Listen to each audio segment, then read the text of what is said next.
वैसा प्रालो खबर सिलसिलो जारी आहे। ख़बर शेयर कंदासीं पिराले खां।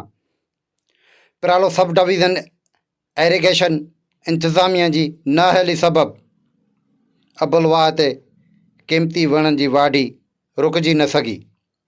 वणनि जी वाढी जी चोरी रोज़ जो मामिलो बणियल। एरीगेशन अमलो एसडीओ दारोगा बेलदारनि जी मिलभगत सां अबुलवाह ते बीठल सरकारी वण टारनि जा वण रोज़ चोरी थियण ऐं वढण जो मामिलो रुकिजी न सघियो। इंतिज़ामिया सां मिलीभगत करे एरीगेशन सब डिवीज़न जे इंतिज़ामिया लखनि ऐं किरोड़नि जूं क़ीमती वण टारनि जा वण वाढी रुकिजी न सघी आहे। अफ़सोस आहे इंतिज़ामिया ते।